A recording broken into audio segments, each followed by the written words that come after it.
I've been asked by our dear Ananta Prabhu to say something about, let's see, how did he put it?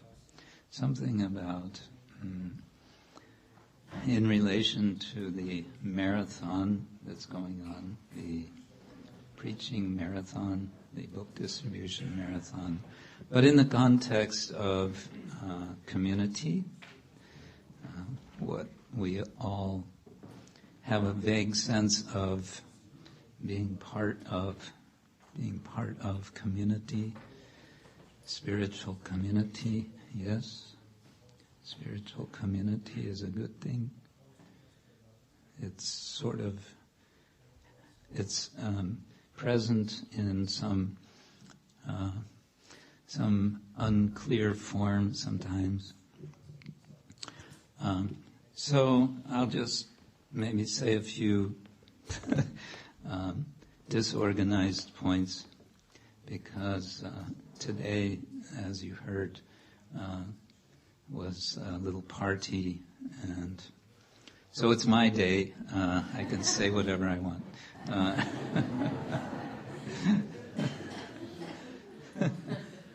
Or actually what I would like to do, since it's my birthday, what I'd like to do is not speak so much myself, just from one side, but maybe we can have more discussion, maybe some questions, maybe we can have it sort of an open session of whatever is on your minds, so we can make it a bit more of what's sometimes called in Sanskrit Ishtagoshti, which means a gathering.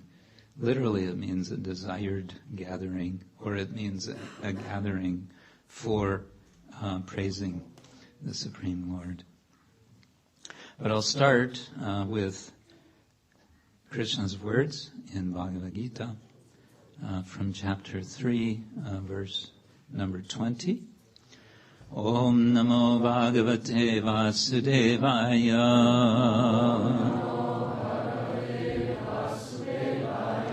Om Namo Bhagavate Vasudevaya.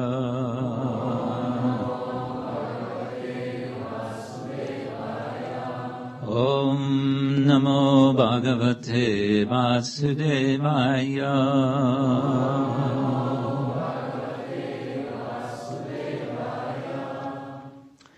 Verse 20 goes like this.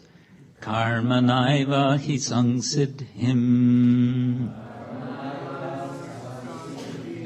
Karmanaiva hi sangsiddhim. Astita janakadaya. Astita janakadaya. Loka sangrahamevapi. Loka sangrahamevapi. Sampashyan kartum arhasi. Sampashyan kartum arhasi. Karmanaiva hi sangsiddhim. Astita janakadaya. Loka sangrahamevapi.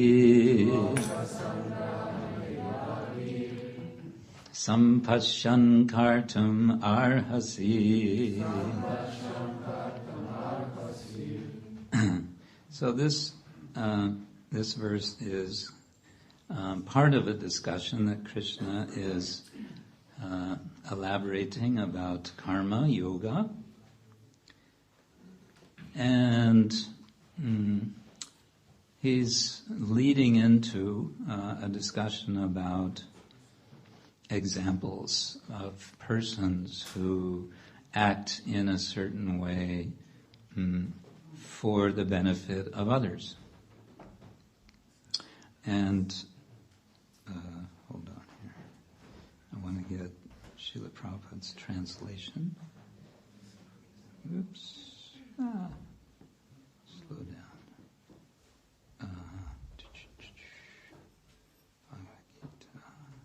Bhagavad Gita, chapter 3, text. We're getting there. 20. Okay, here we go. This is what Krishna says, Srila Prabhupada's translation. Kings, such as Janaka, attained perfection solely by performance of prescribed duties.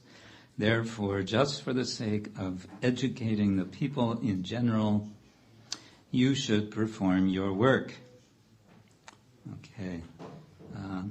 I'm not going to read the purport just now because I want to focus on a particular expression, namely loka sangraha.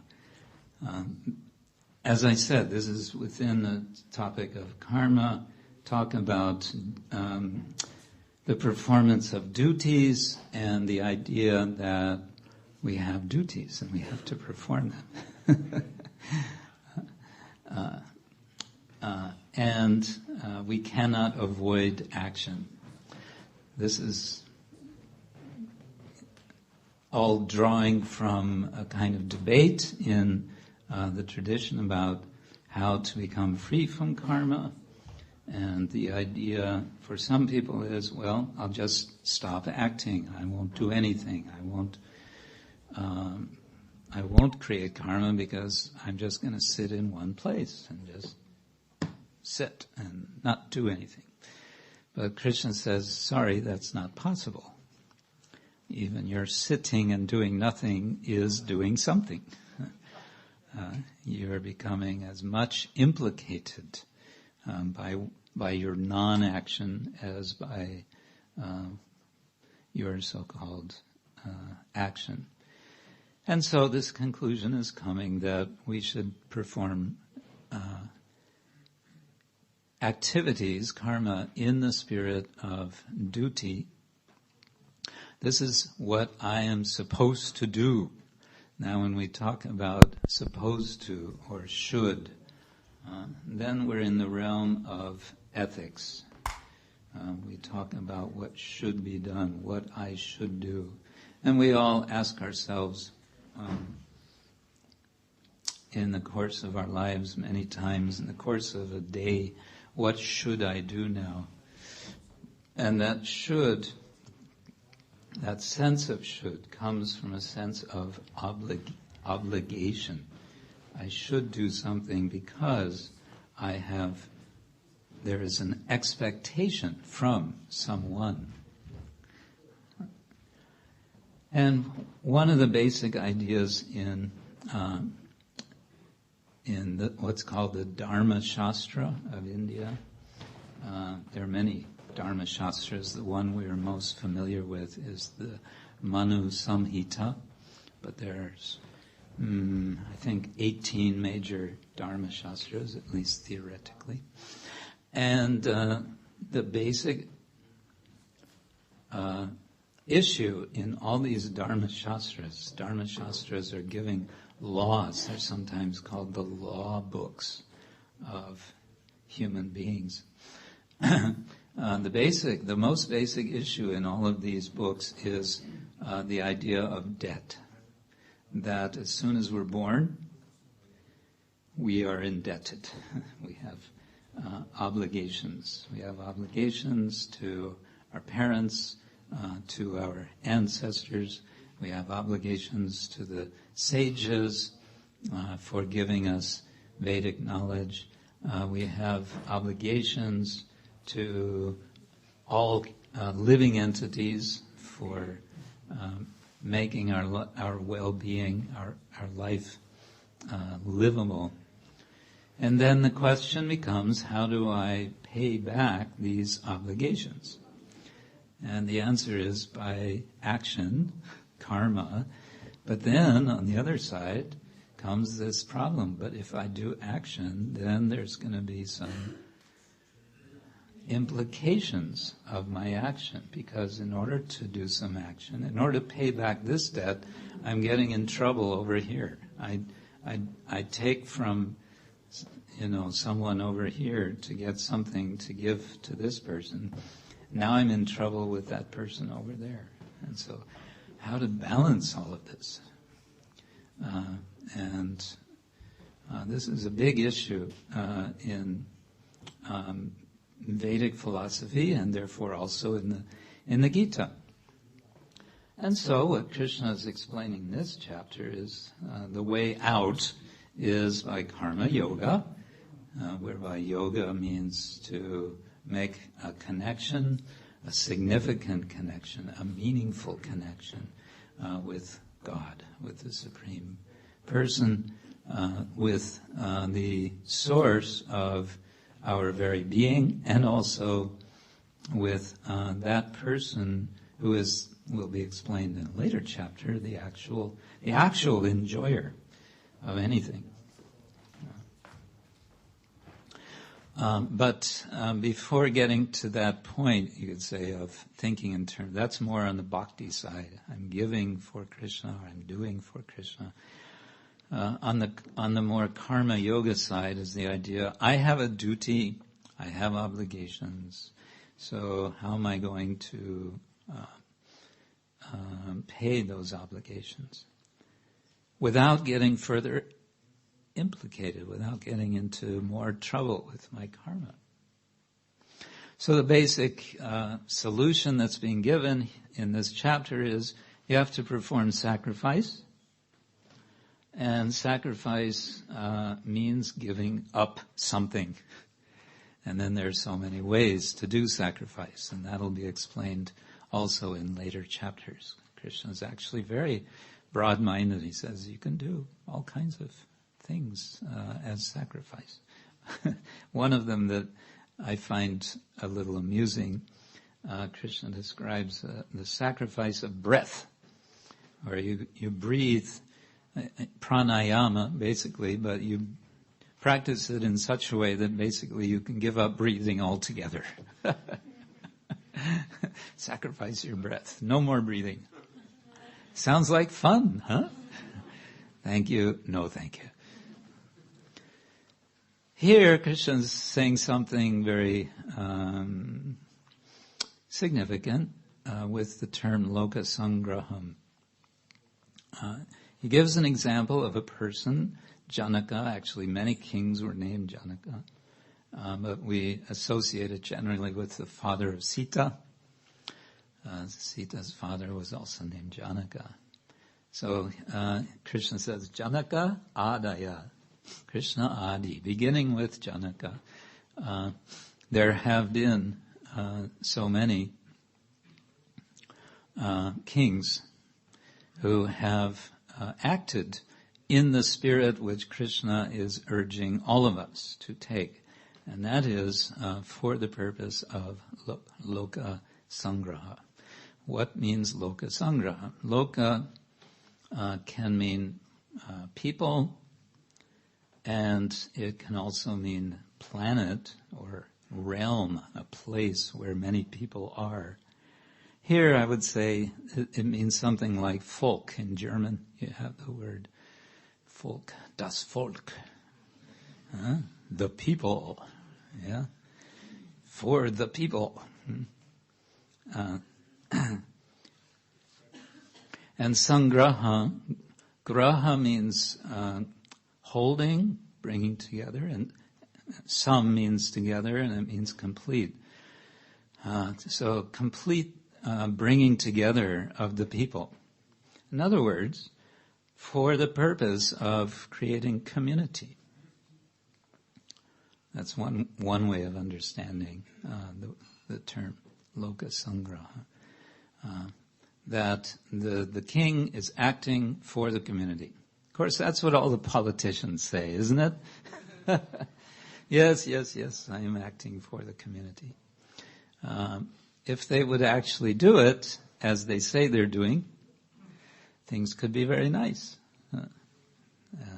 This would be a very peaceful society. People can be very satisfied.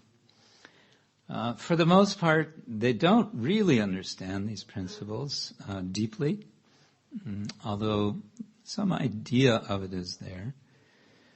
And so we, as a society, who are understanding that the words of Krishna are not just temporary ideas like so many philosophies, but they are enduring truth that we want to live by. We want to have a community which lives by these principles, which pursues deeper understanding of these principles, and which supports each other on the basis of our understanding of the fact that we are eternal spiritual souls. We're not these bodies, and therefore our identities, a prominent person, Sreshta, is acting, acharati. Eva itara jana, others, itara jana, they will act following that example. Sayat pramanam kurute, whatever example the person gives. Evidence, literally, this means pramanam. Lokas tat anuvartate. The people will follow. The loka, das Volk. So the idea of loka sangraha, that's a very rich idea, and it's something we can contemplate as we seek to expand the community of devotees. We are sure that we have something valuable, so valuable that we don't want to keep it for ourselves. We want to give it to others, and we want to include others. There's a kind of paradox in that desire at the same time. On the one side, we are a little bit exclusive, because we have certain ways that we see as standard human way of living. And most people don't see life that way. Most people in Ljubljana or Zagreb think that our way of life is off the deep end. The regulations that we follow, the restrictions in our activities that we follow, people think, no, that's too much. It's not for me. So on the one side, we're quite restrictive. And on the other side, we say, Krishna's for everyone. For all human beings, for all living entities. So no limit to our community. We include everyone, but then again, we are very exclusive. There's a paradox there.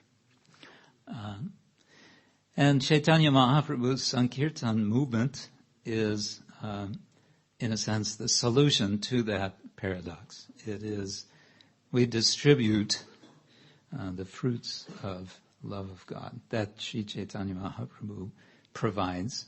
He grows them, and he gives, and we pick, and we distribute. He directs us in that process, and he gives us the energy and the vision that we can do this distribution. I've just been reading, I think last time I may have mentioned also, I'm still reading just a little bit every day, Tamal Krishna Goswami's Servant of the Servant, and I've been reading about the days, the golden days of the Radha Damodar party. This was a group of devotees in the USA. They started with one full-length bus. You had a bus here for some time. That bus is no more. Buses are difficult to maintain, I know. They had one bus, and they were with the deities, Radha Damodar, traveling around, and they were doing festivals. They were going to university campuses. They would set up a little stage, and they would do bhajan and give lecture and so on. And then gradually it expanded, and they shifted their attention more to the distribution of, first it was Back to Godhead magazine, and then it was Srila Prabhupada's books, including the bigger, the hardbound books. And it expanded eventually from one bus to 6 buses and 125 devotees, brahmacharis, and 20 vans. They had 20 smaller vehicles going out from the buses every day. And they were distributing thousands of books. I don't remember the numbers, but thousands of books every week. And the energy that they had, this is what I find so exciting in reading this, the kind of intensity that these devotees sustained week after week, month after month, coming together and then going out to distribute the message that Chaitanya Mahaprabhu gave us through the disciplic succession, especially Srila Prabhupada. So that kind of spirit, well, I must admit, we haven't seen that for a long time. The kind of intensity of that. There are many reasons for that we may give, but I think it's nice to go back to remember that.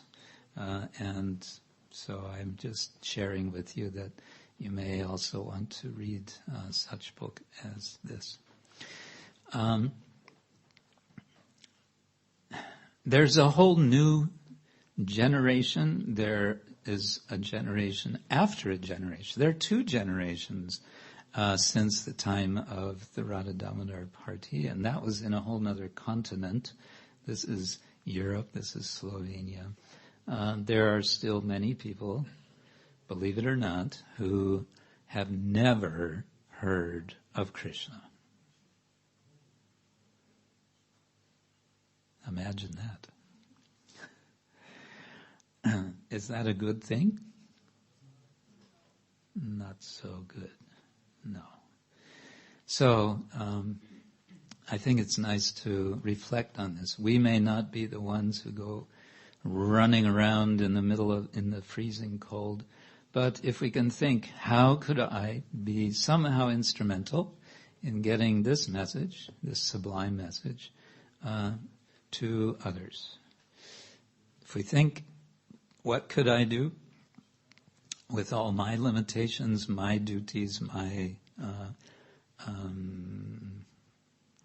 challenges in life and so on, what could I do to expand, to convey, to be an agent for a vehicle for bringing this message to others? Or how could I, when someone gets this message, help that person to better understand the message?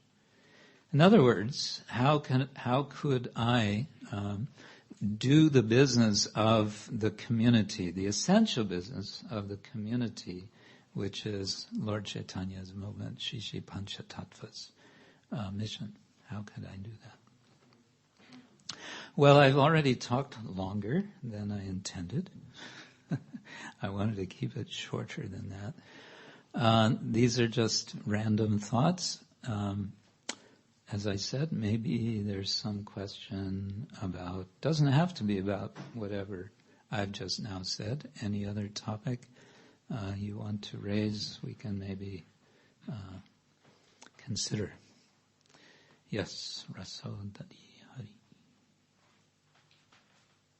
Today you read this Prabhupada offering that Yes. said this quite esoteric thing about Guru being one. One, and then he's like everywhere. Yes. What is your understanding of this? What's my understanding? My understanding is very esoteric. Let me see if I can recover that.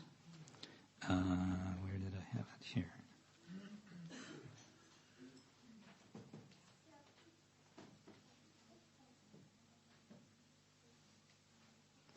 Yes, a little earlier today, we were reading from Srila Prabhupada's Vyasa Puja address. He spoke this address to members of Srila Bhakti Siddhanta Saraswati Thakur's mission in Bombay. And this was in I think I said 36, but I think actually it was 32.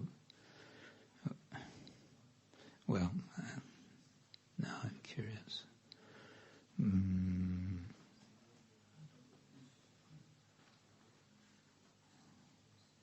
Oh, it's not there. Okay.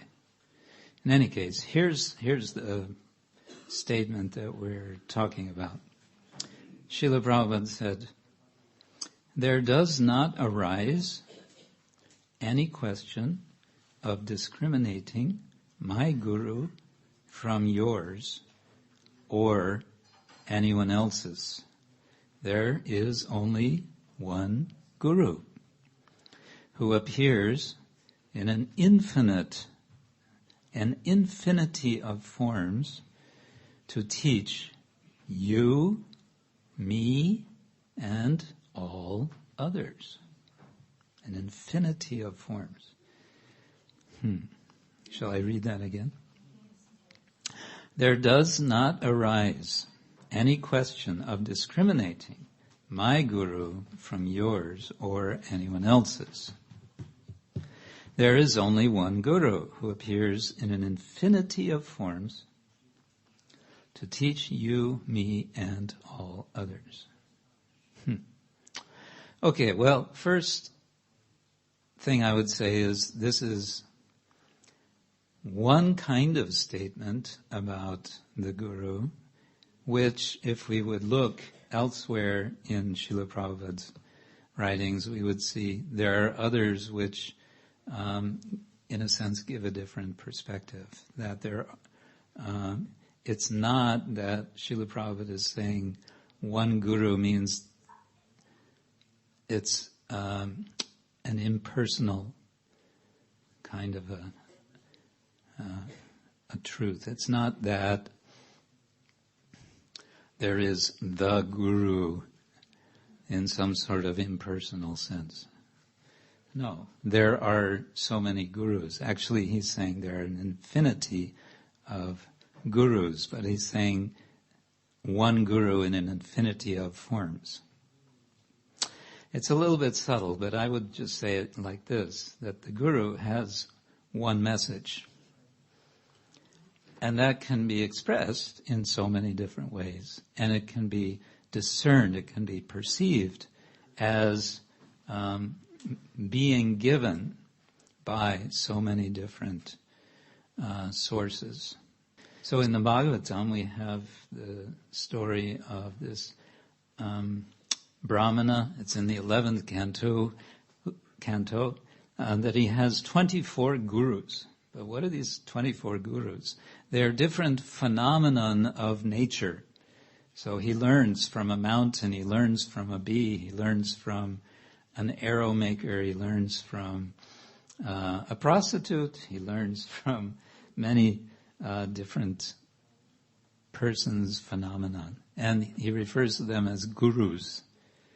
So that's one understanding. The sort of guru can be any source of learning about transcendent truth, transcendent reality. And much of the Bhagavad Gita is about that. The chapter 10 is about recognizing how Krishna is present in the world in so many ways. And so we can take material phenomena material events or any sort of event can become a lesson. And we can take it that that is coming from the Guru. In the sense that the original Guru, and this is leading into this point, Guru is one, yes, Guru is one because Krishna is one, and he is Adi Guru. He is the original Guru. Now, what does Guru mean? It means one who is teaching and liberating, bringing us from conditioned life to liberated life and ultimately to pure devotion. If the original Guru, if Krishna is the original Guru, that makes sense because he is the object of the result of the teaching. In other words, he teaches us how to love himself. So he's the best to teach us that because it's him who we learn to love. And then anyone who is taking up role of Guru, and here I think the word role is helpful, is acting on behalf of the original Guru. And so, as Prabhupada says, the Guru, who appears in an infinity of forms to teach you, me, and all others. We can say the Guru is Krishna. He is appearing for us. We perceive Krishna in our own Guru, Diksha Guru, Shiksha Guru, or Shiksha Gurus. But we can also perceive our Guru, the Guru, in a word, a comment from anyone, from another Vaishnava, from a Vaishnavi, from a non-Vaishnava. If we are perceptive, if we are sensitive to the message of the Guru, then the Guru can communicate the message to us in so many different ways. That's my understanding.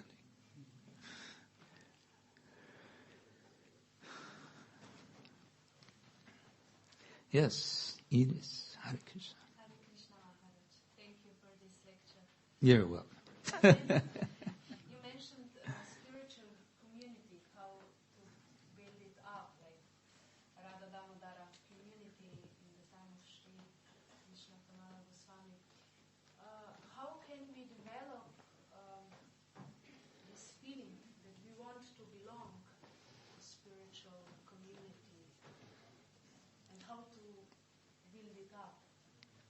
How to build up this sense of belonging. Well, I think it starts with understanding that whether we know it or not, whether we like it or not, we belong to Krishna.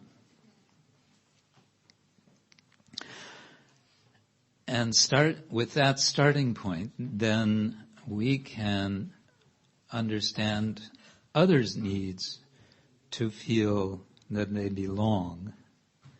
And then we, not worrying so much about, do I belong? Do I feel like I belong? Instead, we can be concerned, do you feel that you belong?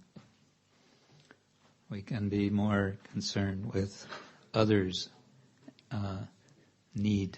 And then, by concentrating on others' need to belong, then naturally, as a natural byproduct, we will see, yes, I also belong here.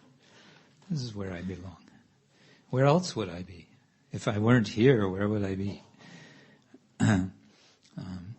Of course, we all, and this is kind of what makes our lives sometimes complicated, is we recognize we all have different circles of belonging. We have our families. We have our circles of friends. And we may have our circles of colleagues that we work with and so on. And that's life. Sometimes these may come in conflict with our need for spiritual belonging. We want to, first and foremost, be part of Krishna's family, and maybe we don't feel all the reciprocation we think should be there, whatever it may be. Why? Because everybody's preoccupied with their own concerns and so on. So this can be challenging. But if, despite all of that, we say, all right, I belong to Krishna.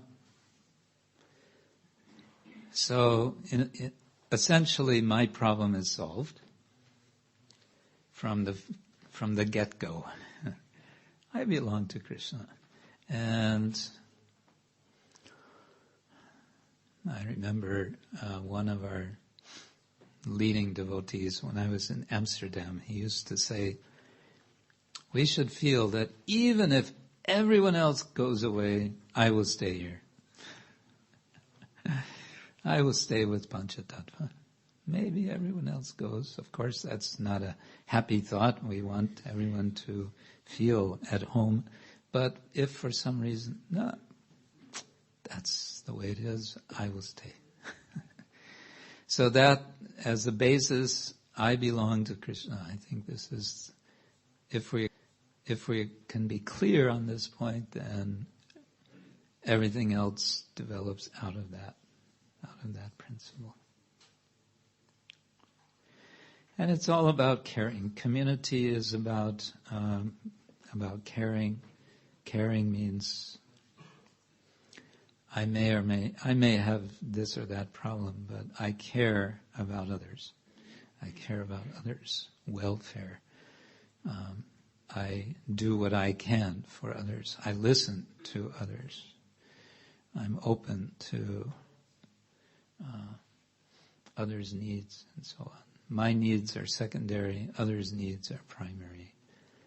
But that comes only when one is settled, feeling safe that I belong to Krishna. If that sense of safety and belonging is not there, then one will always feel insecure, disturbed, not peaceful, and therefore not happy. So we all want to be happy, yes? And to be happy, we need to be peaceful, yes? Yes. And to be peaceful, we need to feel that we belong, yes? And who do we belong with?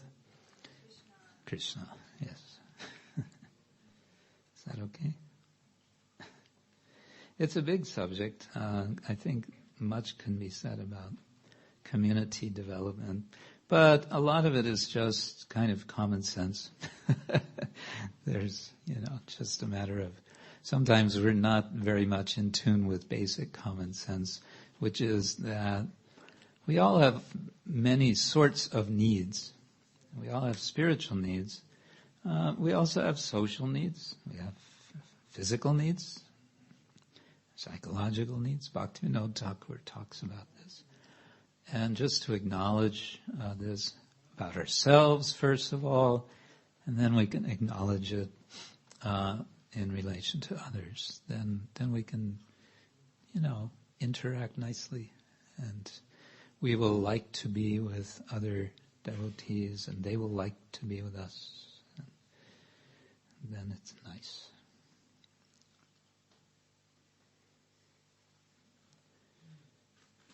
Yes? No? Sometimes. Sometimes we want to be by ourselves, isn't it? I'm like that.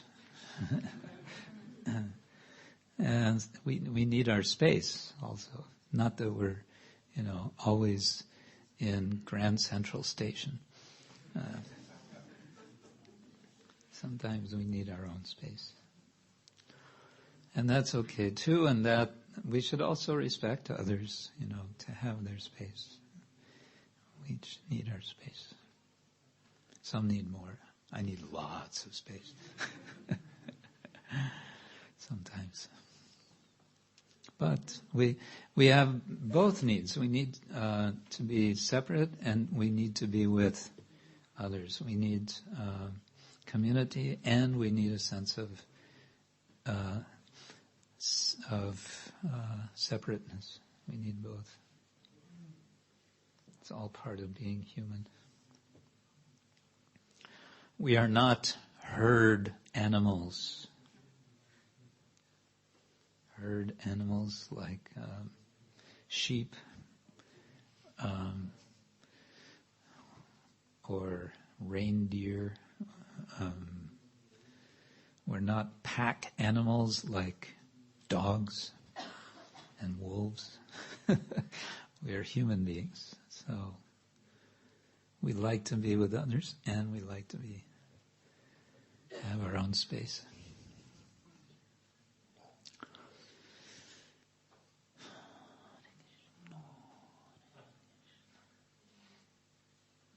I can't tell whether anyone is thinking, I don't know, what is he talking about?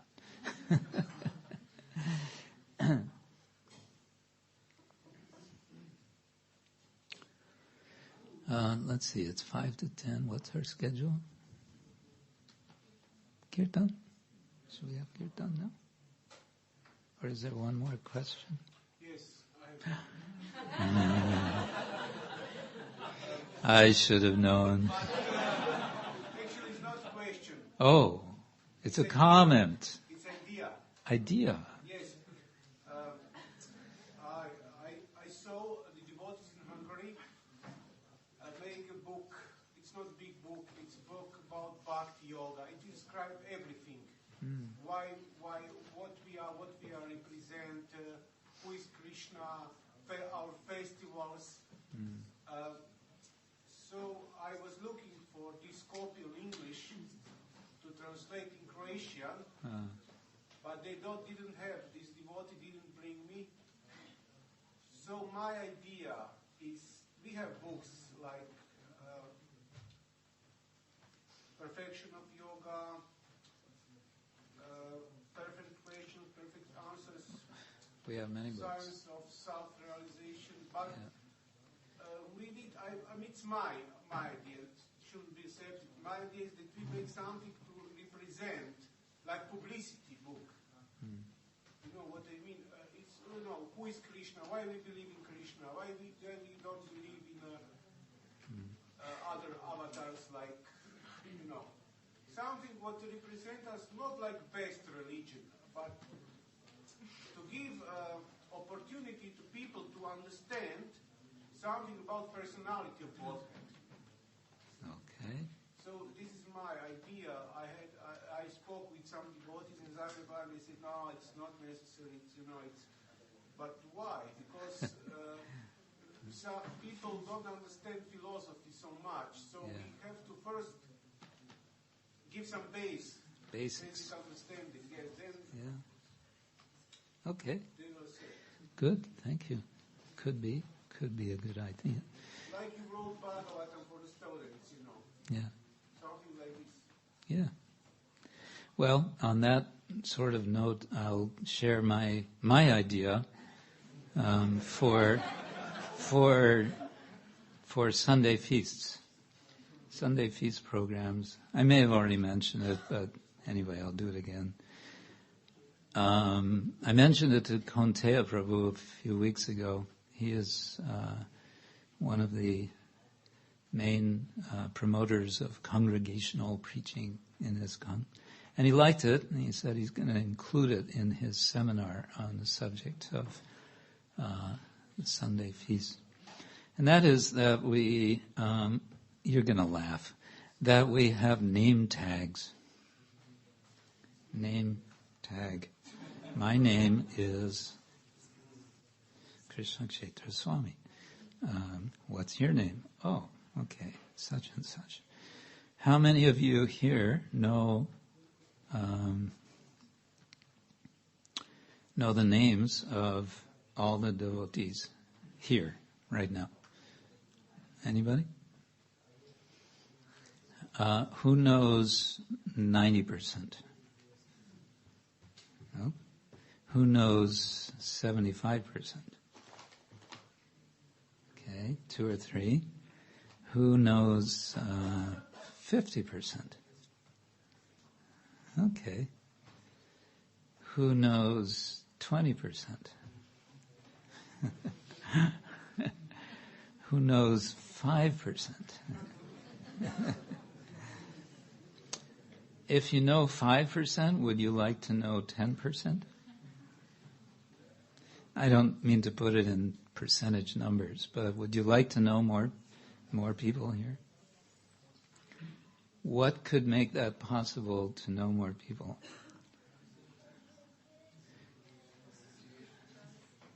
You could greet each other.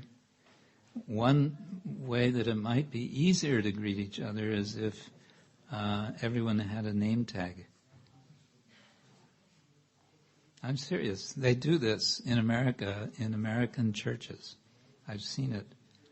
And it really works.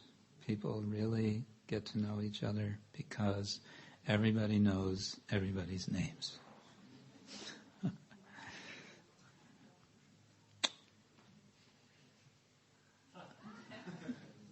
That was the perfect non-committal expression. Interesting.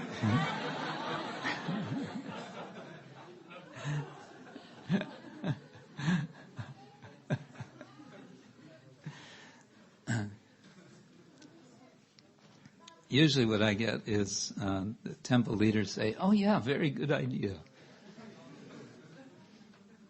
And then that's the end of it.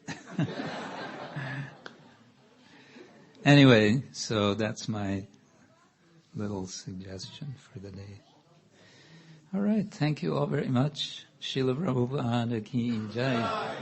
Ananta Koti Vaishnavinda ki jai. Shri Pancha Tattva ki jai. Gaur Premanande.